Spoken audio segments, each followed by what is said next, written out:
আজকের এই একটি উপদেশ আপনার জীবন বদলে দিতে পারে। শ্রীমদ্ভগবদ্গীতা অনুযায়ী সফল মানুষের 7টি অভ্যাস একান্তভাবে দরকার। কারণ আমরা প্রায় সবাই সাফল্য চাই, কিন্তু খুব কম মানুষ জানি সাফল্যের প্রকৃত ভিত্তি কোথায় গড়ে ওঠে। আমরা মনে করি সাফল্য মানে টাকা, খ্যাতি, প্রতিষ্ঠা, প্রভাব, কিন্তু এগুলো আসলে ফল। ফলের আগে থাকে বীজ, আর সেই বীজ হলো অভ্যাস। একজন মানুষ হঠাৎ করে সফল হয়ে যায় না। তার চিন্তা, তার মানসিকতা, তার প্রতিদিনের ছোট ছোট সিদ্ধান্ত মিলেই তাকে সেই উচ্চতায় নিয়ে যায়। হাজার বছর আগে কুরুক্ষেত্রের প্রান্তরে যে কথোপকথন হয়েছিল তা শুধু একটি যুদ্ধের গল্প নয়, তা মানব জীবনের গভীর মনস্তত্ত্ব। ভগবদ্গীতা কেবল ধর্মগ্রন্থ নয়, এটি জীবন পরিচালনার বিজ্ঞান। আর সেখানে শ্রীকৃষ্ণ অর্জুনকে যে শিক্ষা দিয়েছিলেন তার ভেতরেই লুকিয়ে আছে সফল মানুষের 7টি মৌলিক অভ্যাস। আমরা আজ সেই পথেই হাঁটতে শুরু করব। 1. কর্মে স্থিরতা, ফলে আসক্তি নয়। সাফল্যের প্রথম অভ্যাস হল কাজের প্রতি অটল থাকা। ফলের প্রতি নয়, প্রশংসার প্রতি নয়, ভয়ের প্রতি নয়, শুধু নিজের কর্তব্যের প্রতি স্থির থাকা। গীতায় বলা হয়েছে মানুষের অধিকার শুধু কর্মে, ফলে নয়।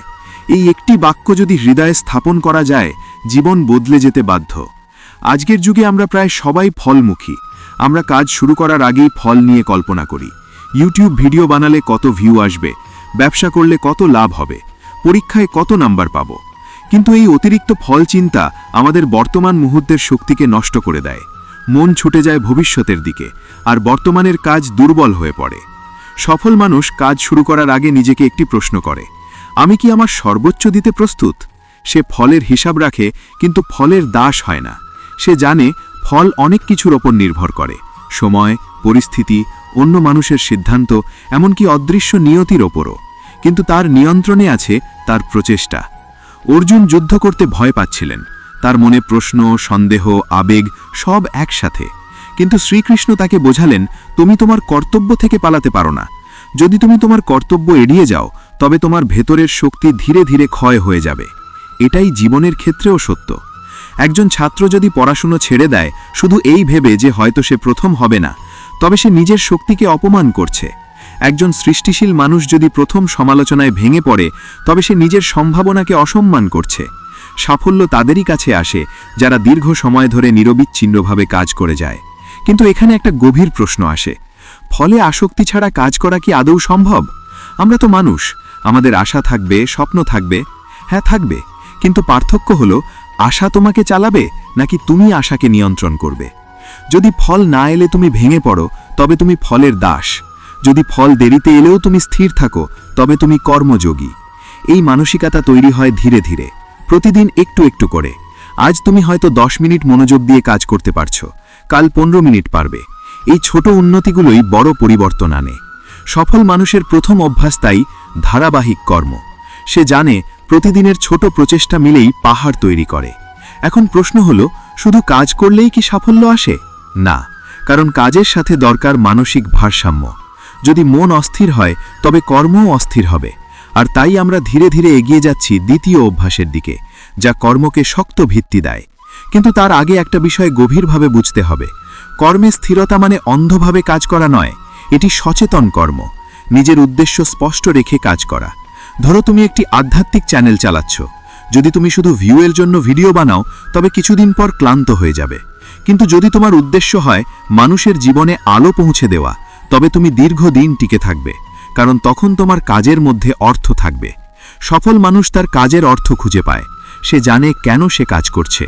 এই কেনই তাকে চালিয়ে নিয়ে যায়। আর এখানেই গীতার শিক্ষার গভীরতা, কর্মকে পূজা হিসেবে দেখা। যখন কাজকে পূজা ভাবা যায়, তখন কাজের মান বদলে যায়। তখন কাজ আর বোঝা থাকে না, হয়ে ওঠে সাধনা। সফল মানুষের জীবনে কাজ শুধু আয়ের মাধ্যম নয়, আত্মপ্রকাশের পথ। সে তার কাজের মধ্যে নিজের সত্তাকে ঢেলে দেয়। এই মানসিকতা একদিনে আসে না। প্রথমে আসে সচেতনতা, তারপর আসে অনুশীলন, তারপর আসে স্থিরতা। এভাবেই প্রথম অভ্যাস ধীরে ধীরে চরিত্রে পরিণত হয়। আর যখন চরিত্র গড়ে ওঠে, তখন সাফল্য তার স্বাভাবিক ফল হয়ে দাঁড়ায়। কিন্তু এখানেই শেষ নয়, কারণ কর্মে স্থির থাকতে হলে মনকে শক্ত হতে হবে।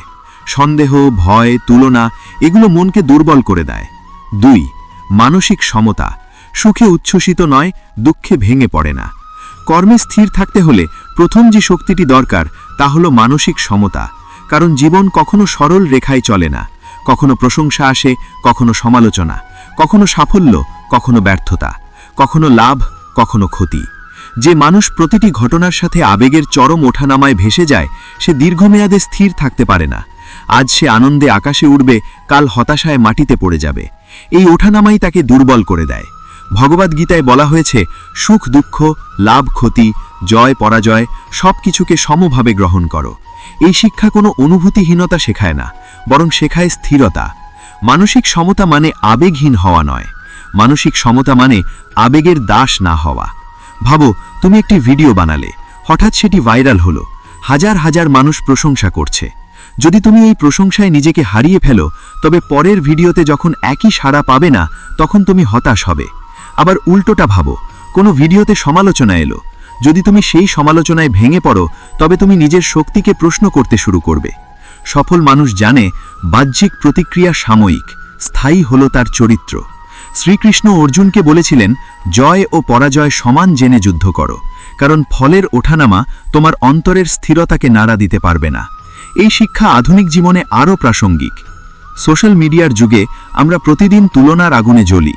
অন্য কেউ এগিয়ে গেলে আমরা অস্থির হই, কেউ পিছিয়ে গেলে আমরা অহংকারী হই। মানসিক সমতা এই দুই বিপদ থেকেই রক্ষা করে। এটি তোমাকে শেখায়, আজ আমি এগিয়েছি ভালো, কাল আমি পিছিয়েছি তাতেও শিক্ষা আছে। জীবনের প্রতিটি ঘটনা একটি শিক্ষক। সফল মানুষ প্রতিটি ঘটনার কাছ থেকে শিক্ষা নেয়, প্রতিক্রিয়া নয়। মানসিক সমতা গড়ে ওঠে সচেতন অনুশীলনে। প্রথম ধাপ, নিজেকে পর্যবেক্ষণ করা। আজ কোনো ঘটনা তোমাকে অস্থির করল, কেন করল? তুমি কি ফলের সাথে নিজেকে বেশি জড়িয়ে ফেলেছ? দ্বিতীয় ধাপ, গভীর শ্বাস ও বিরতি। প্রতিক্রিয়া দেওয়ার আগে থামা। তৃতীয় ধাপ, নিজেকে স্মরণ করানো, এটিও কেটে যাবে। এই একটি বাক্য জীবনের বহু ঝড় সামলাতে পারে। সফল মানুষ ঝড় থামার অপেক্ষা করে না, সে ঝড়ের মাঝেও ভারসাম্য খুঁজে পায়, কারণ সে জানে স্থির মনই পরিষ্কার সিদ্ধান্ত নিতে পারে। অস্থির মন শুধু ভুল বাড়ায়। যখন কর্মে স্থিরতা ও মানসিক সমতা একসাথে কাজ করে, তখন মানুষ বাইরের পরিস্থিতির ওপর নির্ভরশীল থাকে না। সে নিজের ভেতরে একটি দৃঢ় কেন্দ্র তৈরি করে, আর সেই কেন্দ্র থেকেই জন্ম নেয় আত্মনিয়ন্ত্রণ। এভাবেই সব অভ্যাস একে অন্যের সাথে যুক্ত, একটি ছাড়া অন্যটি অসম্পূর্ণ। কর্মে স্থিরতা ও মানসিক সমতা, এই দুটি ভিত্তি তৈরি না হলে মানুষের ভেতরের শক্তি জাগ্রত হয় না। কিন্তু শুধু স্থিরতা ও সমতা থাকলেই পূর্ণতা আসে না, কারণ মানুষের সবচেয়ে বড় যুদ্ধ বাইরের জগতের সঙ্গে নয়, নিজের ভেতরের দুর্বলতার সঙ্গে। সফল মানুষ আর সাধারণ মানুষের পার্থক্য এখানেই। একজন নিজের মনকে নিয়ন্ত্রণ করে, আর অন্যজন নিজের মনের দ্বারা নিয়ন্ত্রিত হয়। এবং এখান থেকেই শুরু হয় তৃতীয় অভ্যাস, আত্মনিয়ন্ত্রণ ও ইন্দ্রিয় সংযম। মানুষের 5টি ইন্দ্রিয়, চোখ, কান, জিহ্বা, নাক, ত্বক, প্রতিনিয়ত তাকে বাইরের জগতে টেনে নিয়ে যায়। মন এক মুহূর্তে এক জায়গায় স্থির থাকতে চায় না। আজকের যুগে এই সমস্যা আরও গভীর হয়েছে। মোবাইলের নোটিফিকেশন, সোশ্যাল মিডিয়া, তুলনা, প্রতিযোগিতা মনকে ভেঙে টুকরো টুকরো করে দেয়। ভগবদ্গীতাতে বলা হয়েছে, যে ব্যক্তি নিজের ইন্দ্রিয়কে সংযত করতে পারে না, তার জ্ঞান স্থির থাকে না, আর যার জ্ঞান স্থির নয়, তার সিদ্ধান্ত দুর্বল হয়। ভাবো, একজন ছাত্র পড়তে বসেছে, 5 মিনিট পরেই ফোন চেক করছে, আবার পড়ছে, আবার মন অন্যদিকে চলে যাচ্ছে। সে হয়তো মেধাবী, কিন্তু তার মন অস্থির। ফল কি হবে? সে নিজের সম্পূর্ণ শক্তি ব্যবহার করতে পারবে না। সফল মানুষ জানে, মনকে নিয়ন্ত্রণ না করলে বড় লক্ষ্য অর্জন সম্ভব নয়। আত্মনিয়ন্ত্রণ মানে আনন্দ ত্যাগ নয়, এর মানে হল সঠিক সময়ে সঠিক কাজ বেছে নেওয়া। আজ যদি তুমি তাৎক্ষণিক আনন্দের জন্য গুরুত্বপূর্ণ কাজ ফেলে দাও, তাহলে ভবিষ্যতের সাফল্য দূরে সরে যাবে। শ্রীকৃষ্ণ অর্জুনকে শিখিয়েছিলেন, মন চঞ্চল, কিন্তু অনুশীলন ও বৈরাগ্যের মাধ্যমে তাকে স্থির করা যায়।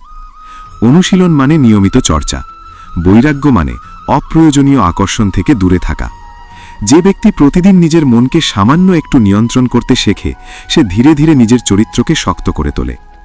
তুমি যদি প্রতিদিন নির্দিষ্ট সময়ে কাজ করো, নির্দিষ্ট সময়ে বিশ্রাম নাও, নিজের লক্ষ্য লিখে রাখো, তবে তোমার মন ধীরে ধীরে শৃঙ্খলাবদ্ধ হবে। সফল মানুষের জীবনে একটি বিষয় স্পষ্ট, সে নিজের ওপর কঠোর, কিন্তু নিজের স্বপ্নের প্রতি কোমল। সে জানে, আজকের নিয়ন্ত্রণই আগামী দিনের স্বাধীনতা। এখানেই আত্মনিয়ন্ত্রণের গভীরতা। এটি শুধু একটি অভ্যাস নয়, এটি আত্মসম্মান। কারণ যে ব্যক্তি নিজেকে নিয়ন্ত্রণ করতে পারে না সে পৃথিবী জয় করার স্বপ্ন দেখলেও ভেতরে ভেতরে দুর্বল থাকে। কিন্তু এখানেই শেষ নয়। নিজেকে নিয়ন্ত্রণ করার পর মানুষকে জানতে হবে সে আসলে কি জন্য জন্মেছে, তার প্রকৃত কর্তব্য কি। এবং এখান থেকেই আমরা প্রবেশ করি চতুর্থ অভ্যাসে, নিজের ধর্ম বা কর্তব্য চেনা। আজকের পৃথিবীতে সবচেয়ে বড় বিভ্রান্তি হল তুলনা। অন্য কেউ যা করছে আমিও তা করতে চাই, অন্য কেউ সফল হয়েছে আমিও সেই পথেই হাঁটব। কিন্তু গীতার শিক্ষা সম্পূর্ণ ভিন্ন। শ্রীকৃষ্ণ অর্জুনকে বলেছিলেন নিজের ধর্ম পালন করা অন্যের ধর্ম অনুকরণ করার চেয়ে শ্রেয়।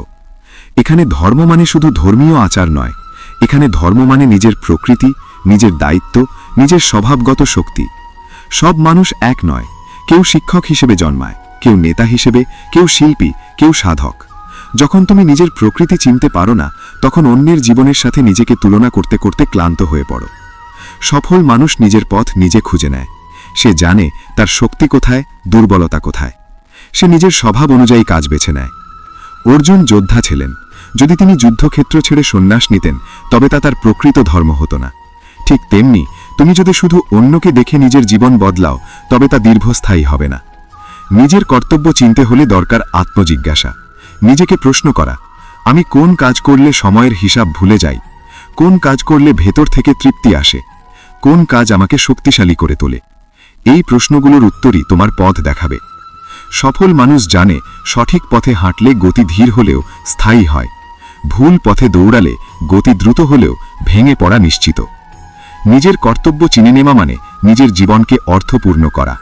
এবং যখন আত্মনিয়ন্ত্রণ ও নিজের ধর্ম এই দুই শক্তি একত্রিত হয় তখন মানুষের ভেতরে এক অদম্য আত্মবিশ্বাস জন্মায়। সে জানে সে নিজের পথেই হাঁটছে। এখন সামনে অপেক্ষা করছে আরও গভীর দুইটি শক্তি, ভয় জয় করা এবং অহংকার ত্যাগ করা। কারণ যত বড় স্বপ্ন তত বড় ভয়, আর যত বড় সাফল্য তত বড় অহংকারের সম্ভাবনা। মানুষ যখন কর্মে স্থির হতে শেখে, সুখ দুঃখে সমতা রাখে, নিজের মনকে নিয়ন্ত্রণ করতে শুরু করে এবং নিজের প্রকৃত কর্তব্য চিনে ফেলে, তখন তার সামনে যে সবচেয়ে বড় অদৃশ্য প্রাচীর দাঁড়ায় তার নাম ভয়। এই ভয় বাইরের শত্রুর মতো দৃশ্যমান নয়, এটি নীরবে মানুষের ভেতরে জন্মায়, ধীরে ধীরে আত্মবিশ্বাস ক্ষয় করে, সিদ্ধান্ত দুর্বল করে এবং সম্ভাবনাকে সংকুচিত করে দেয়। তাই সফল মানুষের পঞ্চম অভ্যাস হল ভয়কে চেনা, গ্রহণ করা এবং শেষ পর্যন্ত তাকে অতিক্রম করা। ভয় জয় করার শক্তি। ভয় আসলে কোথা থেকে আসে?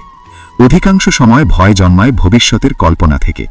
যদি ব্যর্থ হই, যদি মানুষ হাসে, যদি হারিয়ে ফেলি, এই সব প্রশ্ন মনের ভেতরে ঘুরতে থাকে, অথচ ভবিষ্যৎ তখনও ঘটেনি।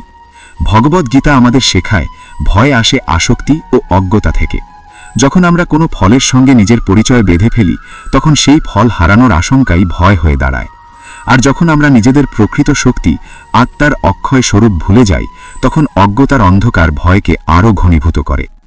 কুরুক্ষেত্রের প্রান্তরে অর্জুনের হাত কাঁপছিল। তিনি শুধু শত্রুর মুখোমুখি হননি, নিজের দ্বিধার মুখোমুখি হয়েছিলেন। তিনি ভাবছিলেন আত্মীয়দের বিরুদ্ধে অস্ত্র তুললে পাপ হবে না তো? সমাজ কি বলবে? ভবিষ্যৎ কি হবে? তখন শ্রীকৃষ্ণ তাকে স্মরণ করিয়ে দিলেন, তুমি দেহ নও, তুমি আত্মা। আত্মা অবিনশ্বর। কর্তব্য যদি সঠিক হয় তবে ভয়ের স্থান নেই। এই উপলব্ধি গভীর। যখন মানুষ বুঝতে পারে তার অস্তিত্ব একটি ক্ষণস্থায়ী ফলাফলের ওপর নির্ভর করে না তখন তার সাহস বাড়ে। ভয় জয় করার মানে ভয়কে হত্যা করা নয়, বরং তাকে অতিক্রম করা। যখন তুমি প্রতিবার ভয়ের মাঝেও সঠিক কাজ কি করো তখন তোমার চরিত্র শক্ত হয়, আর চরিত্র শক্ত হলে আত্মবিশ্বাস স্থায়ী হয়। কিন্তু এখানেই একটি সূক্ষ্ম বিপদ রয়েছে। ভয় জয় করতে করতে মানুষ কখনো কখনো নিজেকে অজেয় ভাবতে শুরু করে। সেখানেই জন্মায় অহংকার, আর অহংকারই পতনের সূচনা। তাই সফল মানুষের ষষ্ঠ অভ্যাস হল অহংত্যাগ ও নম্রতা। 6. অহংকার ত্যাগ ও নম্রতা। অহংকার খুব সূক্ষ্ম। এটি বড় সাফল্যের পর হঠাৎ করে প্রকাশ পায় না, বরং ধীরে ধীরে অজান্তে বেড়ে ওঠে। যখন মানুষ কিছু অর্জন করে, প্রশংসা পায়, প্রভাব বাড়ে, তখন ভেতরে ভেতরে একটি অনুভূতি জন্মায়, আমি করেছি, আমার জন্য হয়েছে, আমি অন্যদের চেয়ে শ্রেষ্ঠ। ভগবদ্গীতাতে বলা হয়েছে প্রকৃতির গুণগুলোই সব কর্ম সম্পন্ন করে, কিন্তু অজ্ঞ মানুষ ভাবে আমি কর্তা। এই ভাবনাই অহংকার। বাস্তবে কোনো সাফল্যই একক নয়। তোমার পরিশ্রম আছে ঠিক, কিন্তু পরিবেশ, সুযোগ, সহযোগিতা, সময় সব মিলেই ফল তৈরি করে। নম্রতা মানে নিজেকে তুচ্ছ ভাবা নয়, নম্রতা মানে বাস্তবকে স্বীকার করা। সফল মানুষ জানে আজ সে শিখছে, কালও শিখবে। সে জানে সাফল্য স্থায়ী নয় যদি শেখা থেমে যায়। অহংকার মানুষকে অন্যদের থেকে বিচ্ছিন্ন করে, নম্রতা মানুষকে সংযুক্ত করে। অর্জুন যখন বিভ্রান্ত হয়ে বললেন, আমি আপনার শরণাগত, আমাকে পথ দেখান, তখনই তার শক্তি বৃদ্ধি পেল, কারণ তিনি স্বীকার করলেন যে তিনি সব জানেন না। এই স্বীকারোক্তি প্রকৃত শক্তির চিহ্ন। আজকের পৃথিবীতে আমরা প্রায়ই নিজেদের প্রমাণ করতে ব্যস্ত, কিন্তু সত্যিকারের শক্তিশালী মানুষ প্রমাণের প্রয়োজন অনুভব করে না, সে উন্নতির দিকে মন দেয়। নম্রতা মানুষকে কৃতজ্ঞ করে তোলে, কৃতজ্ঞতা মনকে পরিষ্কার রাখে, আর পরিষ্কার মন সঠিক সিদ্ধান্ত নিতে সাহায্য করে। ভয় জয় করার সাহস এবং সাফল্যের মাঝেও মাথা নত রাখার বিনয়, এই দুইয়ের সমন্বয়েই মানুষ ভারসাম্যপূর্ণ হয়। এখানেই পার্ট 3 আমাদের গভীর একটি উপলব্ধির সামনে দাঁড় করায়। সাহস তোমাকে এগিয়ে দেয়, নম্রতা তোমাকে টিকিয়ে রাখে। এখন সামনে অপেক্ষা করছে শেষ অভ্যাস, যা কর্ম, সমতা, আত্মনিয়ন্ত্রণ, কর্তব্য, সাহস ও নম্রতাকে এক সূত্রে গেঁথে সম্পূর্ণতা দেবে। আমরা সেই চূড়ান্ত সত্যের দিকে এগোব। মানুষ যখন কর্মে স্থির হয়, সুখ দুঃখে সমতা রাখে, নিজের মনকে নিয়ন্ত্রণ করতে শেখে, নিজের প্রকৃত কর্তব্য চিনে নেয়, ভয়কে অতিক্রম করে এবং সাফল্যের মাঝেও নম্র থাকে, তখন তার ভেতর এক গভীর প্রশ্ন জাগে, সব কিছুর পরেও কি কিছু বাকি আছে?